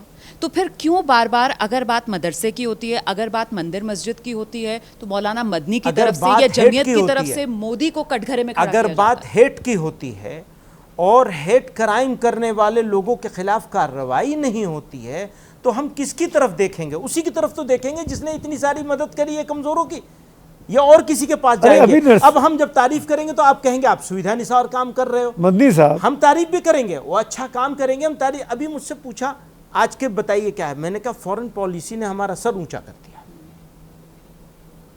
अब ये तारीफ का जुमला बहुत सारे लोगों को बड़ा नागवार गुजर रहा है, बर्दाश्त नहीं हो रहा है। अरे भाई, मेरे लिए मजबूरी है कि मैं जो सही काम हो उसको कहना ही पड़ेगा। नहीं कहेंगे आप तो कैसे काम चलेगा? मेरा उनसे कोई रिश्ता नहीं है, प्राइम मिनिस्टर साहब से मेरा कोई रिश्ता नहीं है, सिवाय इसके कि वो मेरे प्राइम मिनिस्टर हैं। और वो मेरे जब प्राइम मिनिस्टर हैं तो उनकी इज्जत में मेरी इज्जत है, उनकी बेइज्जती में मेरी बेइज्जती है। पर मैं ये तो, पर इसकी वजह से मैं क्रिटिसाइज करना तो नहीं छोड़ सकता। अब एक कोई हिंदू पंडित हैं, नरसिम्हानंद नाम है, यति कुछ, वो जेल में रहे ना, यति नरसिम्हानंद जेल में रहे ना, ऐसे वो त्यागी बन गए, एक मुसलमान पर कन्वर्ट होके वो जेल में रहे ना। ऐसे तमाम हिंदू साधु संत हुए। एक थे वो मध्य प्रदेश में नागपुर के बाबा, उन्होंने उटपटांग बाबा बोल दिया था, कालीचरण नाम है उनका, मैं नाम लेना नहीं चाहता था, पर जेल गए ना, रहे ना महीनों तक। तो ये कैसे आप कह रहे हैं कि वो सिर्फ वो मुसलमानों को तंग कर रहे हैं, उन्हीं के साथ भेदभाव कर रहे हैं? ये तो आपके चश्मे के में दिक्कत है ना। हाँ, नजरिए में दिक्कत है ना। हो सकता है, मैं इसको एग्री करता हूँ। आज ही नया चश्मा पहन के आया मुझे हूँ। सवाल मैं करना चाह रहा था, जुनैद था, जिसमें शायद ज़्यादा इनको बोलने का मौका भी मिले। जी, आपने संविधान के तहत मुल्क को चलाने की बात की थी और समाज को और हुकूमत को, दोनों को एक तरह से जो उनकी जो दूरियां हैं सोसाइटी के अंदर उसे ख़त्म करने की बात की थी। जमीयतुल उलमा के प्लेटफॉर्म से आपने क्या स्ट्रेटजी तैयार की है? वो पहले भी फैसला हुआ था, लेकिन इसकी वजह से, कोविड की वजह से इम्प्लीमेंट नहीं हो पाया कि हम लोग सद्भावना संसद करेंगे सारे मुल्क में, और 1000 का तो टारगेट अगले कुछ महीनों में ही पूरा करने का फैसला है। अभी शायद 14-15 तारीख को हम पहला कर रहे हैं, काम शुरू कर दिया उसके ऊपर। कौन कौन होगा उसमें इनवाइटेड? अब ये तो उसमें ज़्यादातर हमारी कोशिश होगी कि लोकल लीडर्स को जमा किया जाए, धार्मिक रिलीजियस लीडर्स को भी और सोशल लीडर्स को भी। अब ऊपर के लीडर्स नहीं बुलाएंगे, टॉप लेवल के, नेशनल लेवल ज़रूरत के होगी वहाँ उनको भी ज़रूर बुलाएंगे, जिनको भी जो लोग भी सहमत होंगे कि सद्भावना होनी चाहिए इस मुल्क में और नॉन पॉलिटिकल होंगे, उनको ज़रूर। मदनी साहब, मदरसे से मुताल्लिक एक छोटा सा सवाल है, अभी कई बार चर्चा ये सुन, मैं माफ़ी चाहता हूँ, ये धन्यवाद। एक ज़रा सा अब इससे डिफरेंट सवाल है। आपने एक दरवाज़ा खोला कि संविधान, मुल्क की आज़ादी के बाद जो हमारा संविधान है और 1991 का जो एक्ट है, उसके बाद फिर भी आपने एक दरवाज़ा खोला बातचीत के ज़रिया मसाइल को हल करने का, और अब जो चीज़ें सामने आई हैं उस पर रीथिंक करने का भी।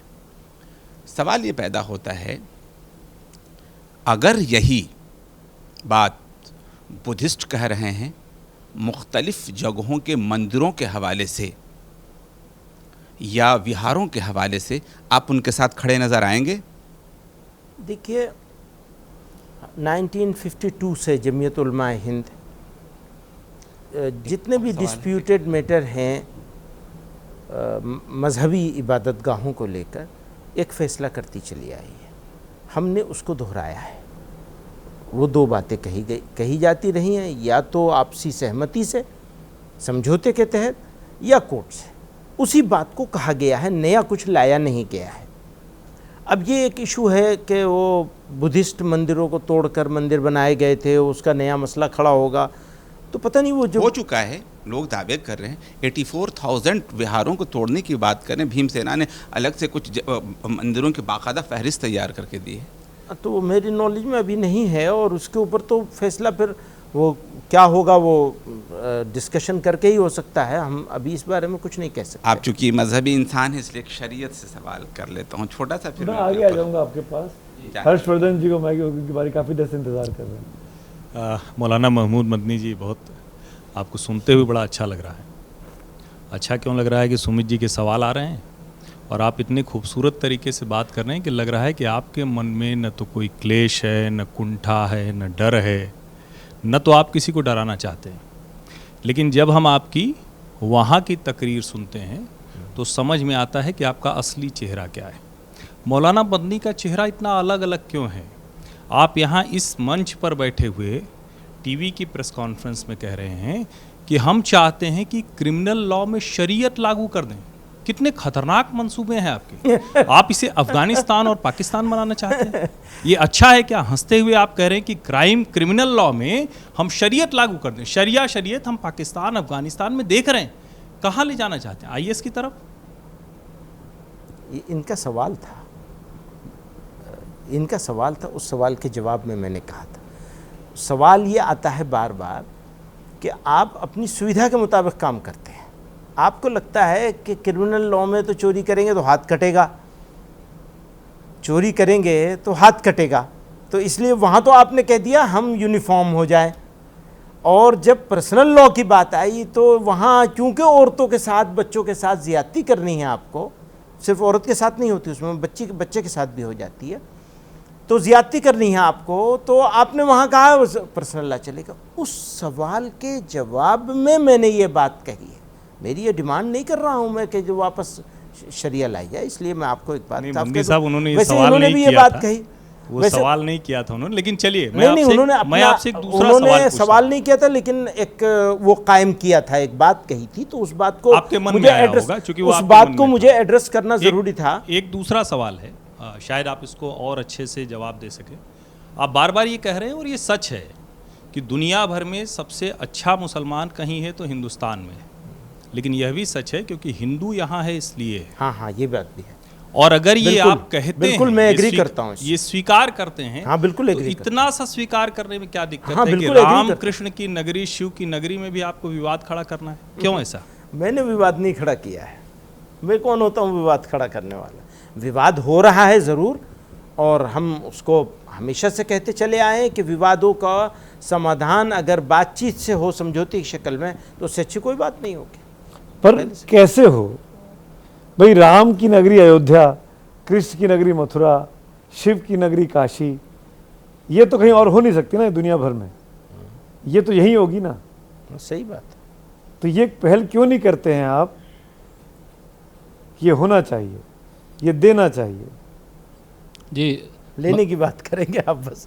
ये नहीं, तो बहुत आप अच्छी बात है। आपसे पूछ रहा हूं। आपने खुद ही सवाल किया था कल परसों किसी से, कि उमा जी से शायद किया था मेरे ख्याल में, उनसे आपने सवाल किया था ना, तो वो सवाल सही था। मदनी देने साहब, की बात क्यों? हम तो सवाल पूछते हैं सर, चाहे उमा बैरिस्टर भारती हो, चाहे असदुद्दीन, बदली जी हो। हाँ सही, पूछना भी चाहिए, लेकिन जवाब आपको देना है ना। हाँ मैं दे रहा हूँ तो जवाब। कहाँ दिया आपने जवाब? नहीं, मैंने जवाब वो दिया। कह के गई, वो कह के गई कि भाई काशी और मथुरा की बात और रह गई है, टीस उठती है। तो महमूद मदनी जैसे रुतबेदार आदमी, जिसकी एक समाज में पहल है, पहचान है, जिसकी आवाज़ है, जिसके लोग सुनते हैं, वो क्यों नहीं इनिशिएटिव ले सकता है? क्या मजबूरी है आपकी? नहीं नहीं, मजबूरी कुछ नहीं है, लेकिन ये मसला क्योंकि सब जुडिस है और हम लोग इसमें फ़रीक नहीं हैं, फ़रीक वहाँ की इंतज़ामिया कमेटी है, वही लोग फैसला करेंगे।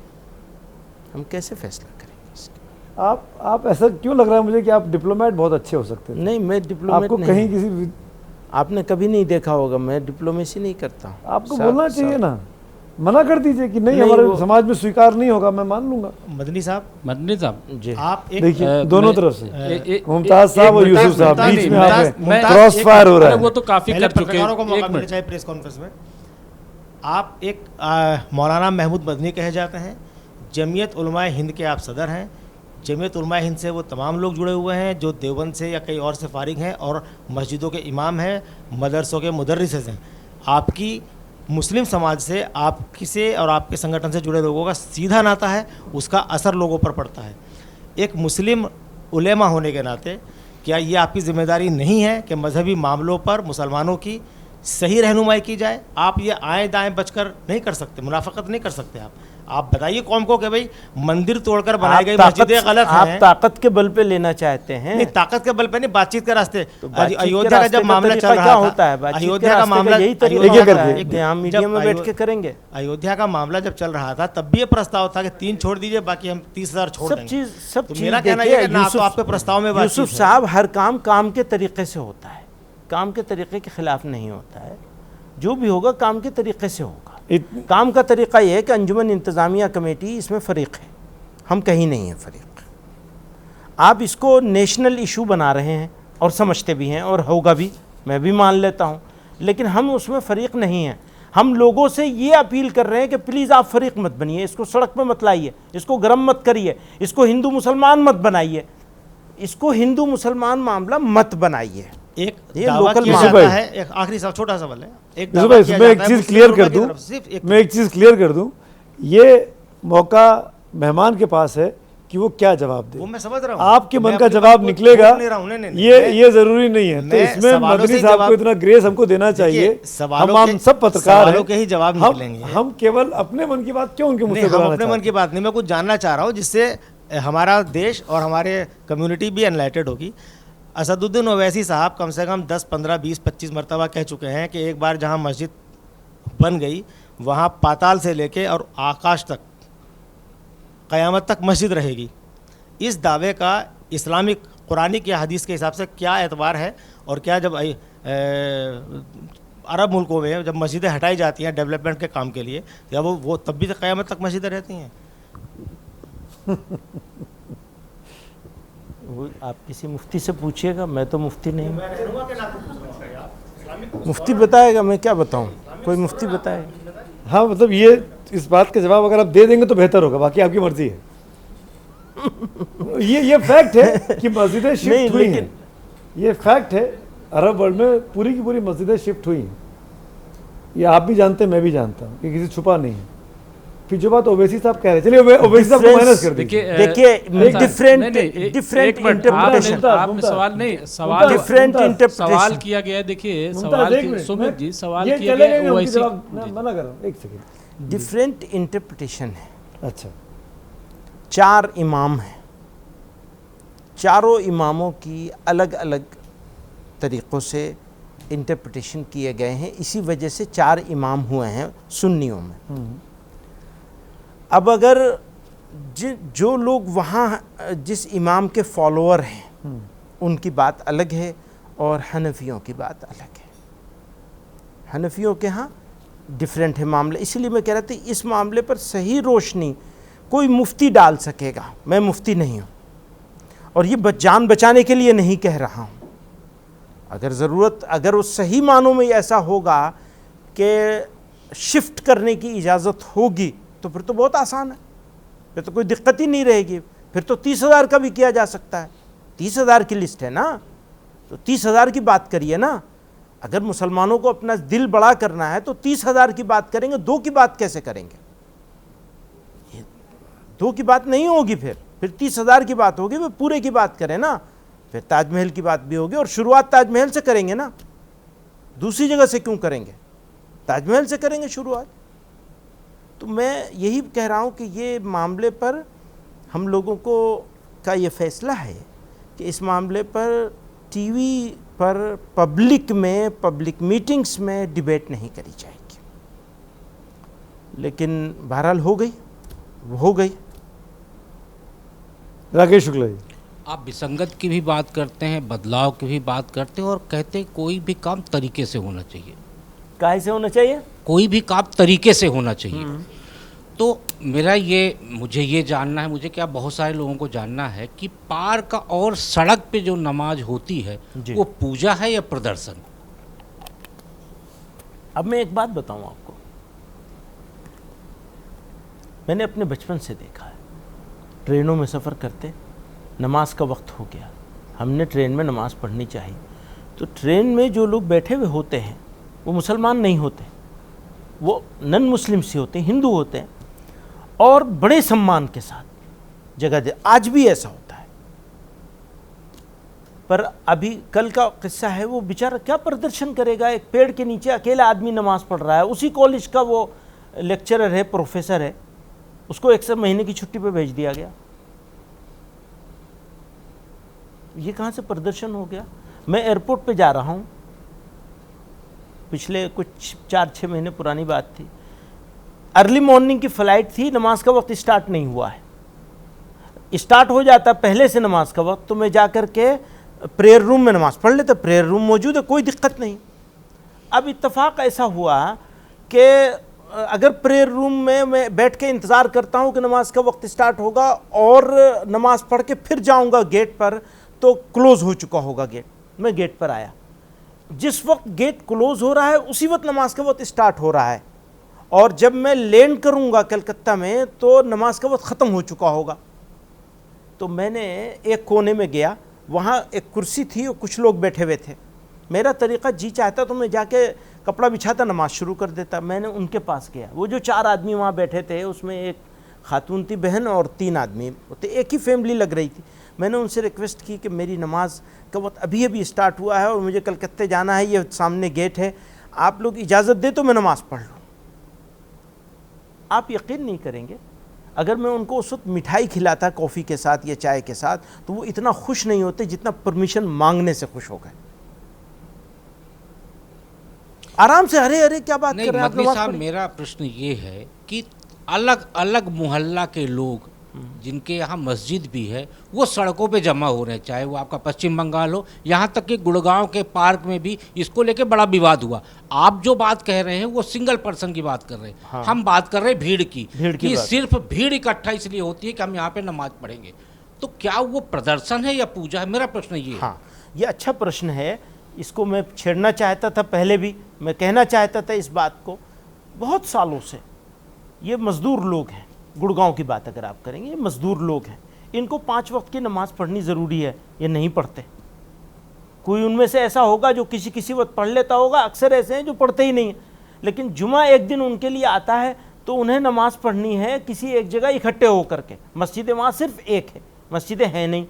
और एडमिनिस्ट्रेशन ने, यानी जो वहाँ की लोकल अथॉरिटी है, डेवलपमेंट अथॉरिटी है, उसने परमिशन के अप्लाई किया हुआ है कितने दिनों से, वो देते नहीं है जगह। जगह कहीं कहीं खुद की जगह खरीद के बनाने लगते हैं तो पड़ोस वालों को एतराज़ होता है, भाई यहाँ आप मकान बने हुए हैं हमारे 20, आप उसके बीच में एक मकान ख़रीदा है आपने मकान के नाम पर और यहाँ आपने मस्जिद नमाज शुरू कर दी, हम तो नहीं होने देंगे। पुलिस को बुला लेते हैं, ताला लग जाता है। तो आप ये समझिए एक आदमी है, अब आप नमाज की बात से थोड़ी देर को हट जाइए और मैं एक मिसाल देने के लिए समझाता हूँ। एक आदमी है, उसके ऊपर एक स्ट्रेस है, उस स्ट्रेस को ख़त्म करने के जितने तरीक़े हैं उनमें से सबसे अच्छा तरीक़ा यह है कि ईश्वर के सामने अपना मत्था टेक दो।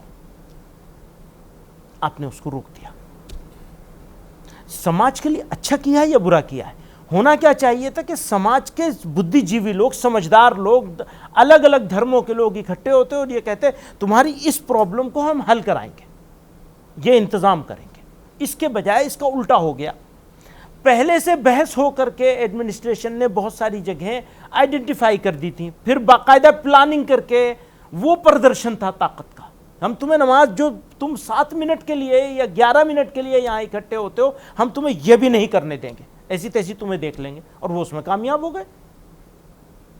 वो आदमी जो बिहार से आया हुआ है, वो आदमी जिसकी कोई हैसियत नहीं है समाज में वहाँ के, वो तो बाहर का आदमी है, आकर के रोजी रोटी कमाता है मजदूरी करके। आपने हफ्ते में एक दिन का हक उससे छीन लिया। हाँ, मैं मानता हूं कि 32 जगहों पे होती थी, 32 हो रही थी आराम से, 32 जगहों पे होती थी, 32 में से 4 ऐसी थी जहां रीजनेबल ऑब्जेक्शन था, वहां रोका जाना चाहिए था या चेंज किया जाना चाहिए था, तब्दील किया जाना चाहिए था। और आज भी मैं कहता हूं मस्जिदें होनी चाहिए। और ये मैं पूरी तरह इस बात से सहमत हूं कि अगर पड़ोसियों की रजामंदी नहीं है तो ना पार्क में और ना सड़क पे कहीं नमाज नहीं होनी चाहिए, अगर रजामंदी नहीं। पर मेरा ऑब्जेक्शन रजामंदी नहीं होने पर है। तो हम आपके भाई हैं भाई, अगर हम 7 मिनट के लिए, 11 मिनट के लिए नमाज आपके साथ आकर के, आपके पास आकर, आपके घर के सामने आकर, आपके घर के पड़ोस में आकर, आपके पार्क में आकर नमाज पढ़ेंगे तो आपके लिए अच्छा ही होगा, बुरा नहीं हो सकता है। बुरा होने वाली जो सिचुएशन है, हमें इस सिचुएशन से तकलीफ है। शुक्ला जी के सवाल से जुड़ा हुआ मेरा ये सवाल है कि इतने साल आज़ादी के बाद से हम हिंदू मुसलमान सब एक दूसरे के साथ मिलकर रह रहे हैं। ये अब नौबत आ रही है कि आज तक मुसलमान ये मैसेज नहीं दे पाया एक अपने पड़ोसी हिंदू भाई को कि साहब सड़क पर नमाज़ पढ़ना मुसलमान का कोई शौक़ या शक्ति प्रदर्शन नहीं है, उसकी मजबूरी है। गंदगी में नमाज़ पढ़ना मुसलमान को भी शायद पसंद नहीं हो, पसंद नहीं है, क्योंकि मस्जिद के अंदर जगह नहीं है, क्योंकि जुमे की नमाज उसको पढ़नी है, उस पर फ़र्ज़ है हफ्ते में एक दिन, जिस तरीके से शायद किसी हिंदू के लिए मंगलवार को मंदिर जाना हनुमान जी के ज़रूरी है। तो ये जो कमी है, ये हम में जो इतनी दूरियां हैं, क्या इसके लिए जमीयत जैसे संगठनों को कटघरे में नहीं खड़ा करना चाहिए कि आप लोग अपने मजहब के बारे में दूसरों को नहीं समझा पाए, या आप लोग एक भरोसे का रिश्ता नहीं बना पाए? क्यों? ये हमारी कमजोरी है, हमारी वीकनेस है, हम इकरार करते हैं इसको, हमारा फेलियर है। और समाज के प्रति, मुल्क के प्रति हमने उस जिम्मेदारी को नहीं निभाया है जो जिम्मेदारी होनी चाहिए थी।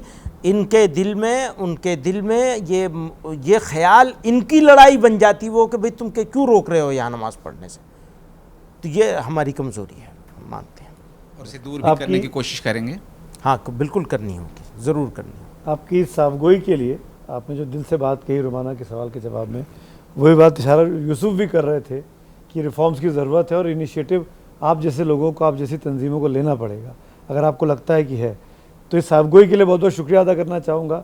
लेकिन कार्यक्रम ख़त्म करने के पहले जो लोग इस कार्यक्रम में शिरकत करते रहे हैं उनको पता है हम आखिर में एक रैपिड फायर राउंड खेलते हैं, उसमें 2 ही विकल्प होते हैं और एक को आपको चूज़ करना पड़ता है। तो बहुत सिंपल सा है, कोई नियम कायदा नहीं है इसके अंदर। मैं कुछ सवाल पूछता हूँ,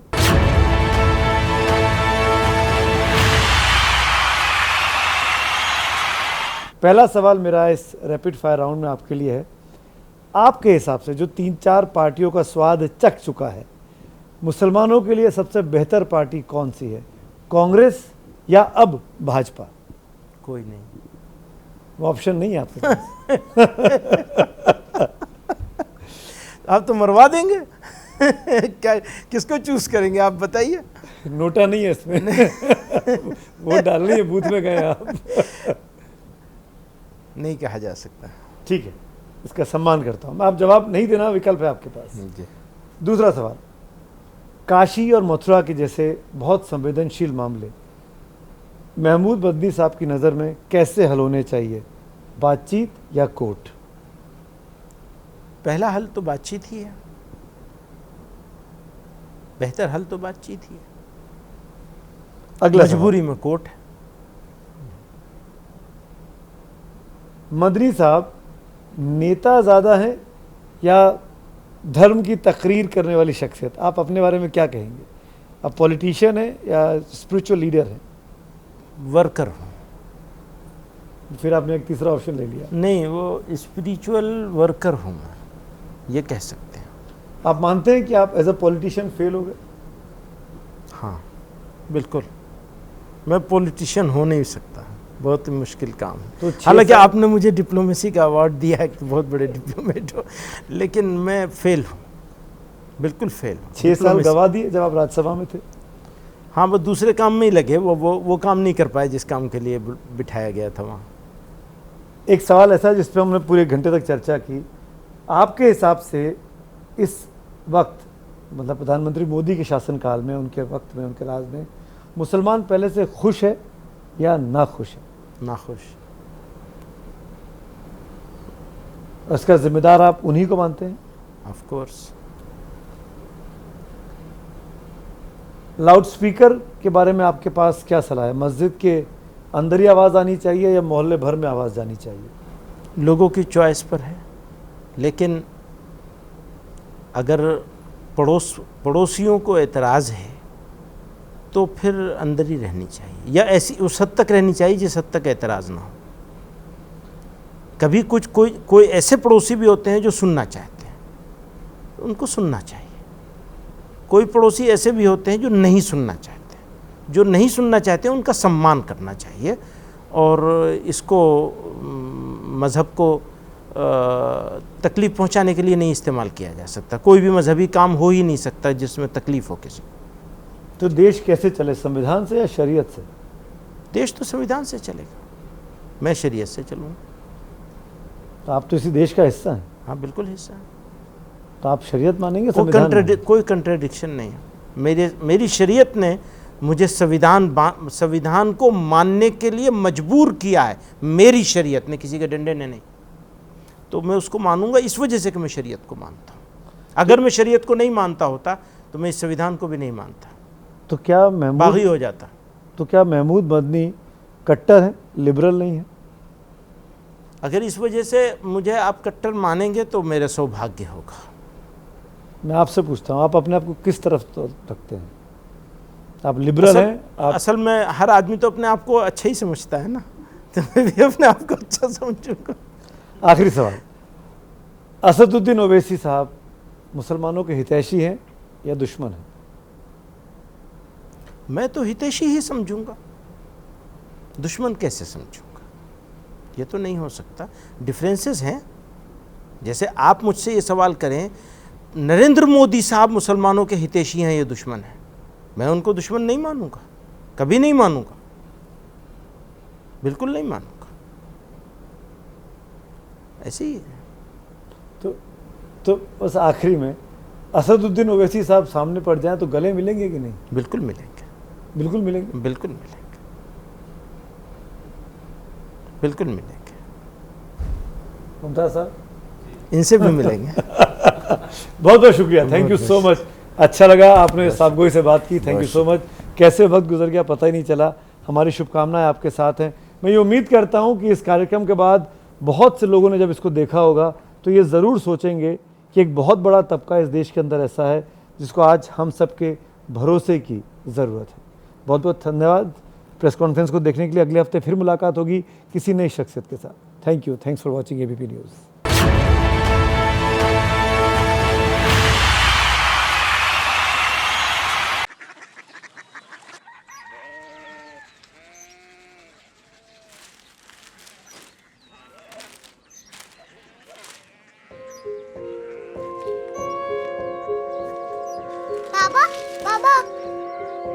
कोरिया सिटी जानी ना।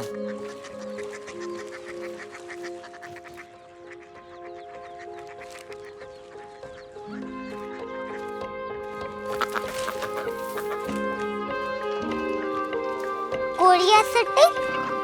हाँ।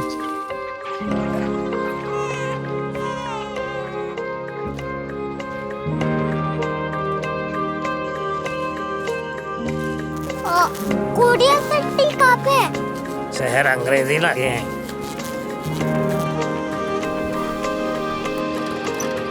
Korea city.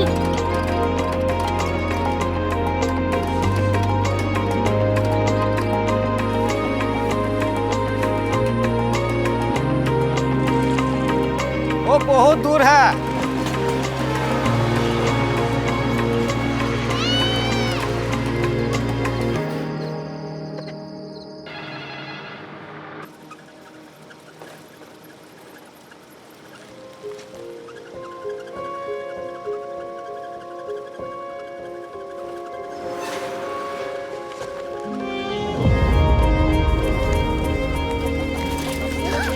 Korea city.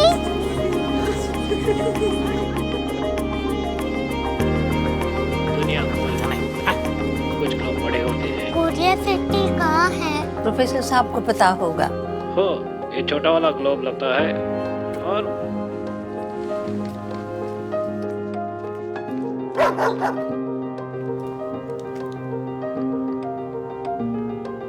पता नहीं, मेरी बेटी से जाके मिल लो, शायद उसे मालूम हो।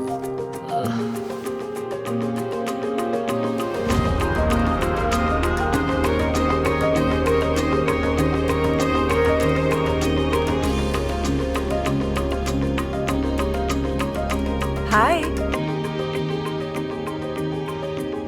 बाबा ने भेजा है। Come here. Korea city. Korea city नहीं, क्यूरियोसिटी। वो क्या? That's what brought you here? जो तुम्हें यहाँ तक ले आया। क्यूरियोसिटी।